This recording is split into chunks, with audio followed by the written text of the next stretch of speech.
Dubai. Okay, kaya medyo mahina ang signal, no? Yan po kasi yung imo dyan sa Dubai. So, okay naman, no? Ano pong hanap nyo ngayon, ma'am? Anong hanap mo dito sa programa natin? Asawa na o boyfriend? Hanap Ha? Jua. Jowa. Ayaw mo ng asawa? Jowa lang? Pwede rin. Pwede rin, no? Kung Magka, makapas, ha? hindi. Edi asawa na. No, tikman po muna kung masarap magmahal. Ano po status nyo, ma'am? Byuda. Aha, ilang taon na po kayong window? Window. 11. 11 years ng widow, no? Sige. So, sa 11 years, ilan po anak ni ma'am? Dalawa. Malalaki na. 19 o 13.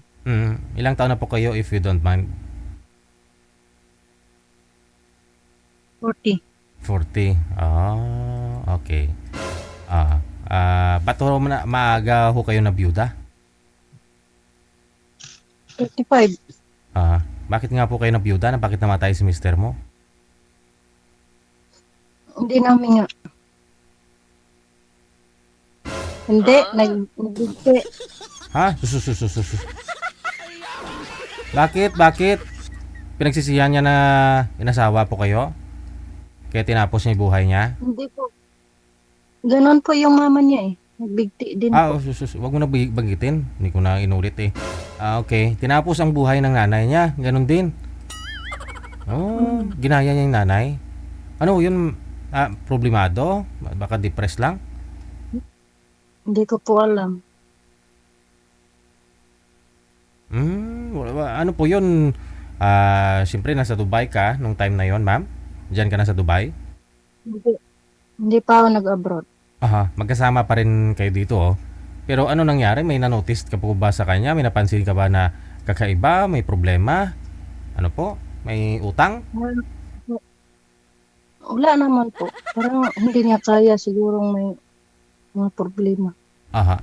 Okay. May kinakaharap po kayong problema. Wala po. Ang ano lang, kahirapan. Yun nga po, no? Mahirap ang buhay. Ano po ba trabaho niya nung time na yun? Sa ano lang po, farmers lang. Tapos so ikaw? Sa bahay lang kasi maliit pa mga bata nun. Okay.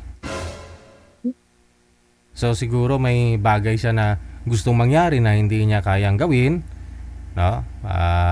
Siguro, Baka pangarap niya siguro, mag-abroad din sana, hindi niya magawa. Ayaw niya ng trabaho bilang magsasaka, ganun. Pero dahil sa hirap ng buhay, 5 years ago, COVID pa that time, no? hindi. 8 years ago na po kayong byuda. 11 years po. 11 years. 2014 pa po siya namatay. Ilang taon na ho yung bunso mo, ma'am? Sir. 14. Okay. So maliit pa nga talaga, na? Hindi pa ho kayo nagka-boyfriend sa matagal ng panahon na byuda po kayo?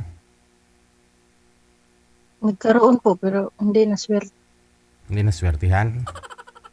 Bakit? Parang walang swerte ata sa lalaki. Ano ba? Try mo sa babae. Ayaw Ba- ko. Bakit naman ilang lalaki na po ba yung naging boyfriend ninyo? Hindi ba? Nung nagkaroon ako ng ano po, jowa, parang wala. Nawala lang. Bigla. Isang beses ka lang Kasi naman. focus po ako sa anak ko. Ayun naman pala, sa'yo may diferensya. Oh. Sa'yo may diferensya. Hindi, hindi po DJ, ano, pag may may jowa po ako sa Pinas, pagdating ko doon, pag uwi ko, wala na. Ayun na nga, May mga asawa pa lang. kasi sabi mo nakafocus ka sa mga anak mo. Oh. So ngayon hindi ka na nakafocus sa mga anak mo, ha?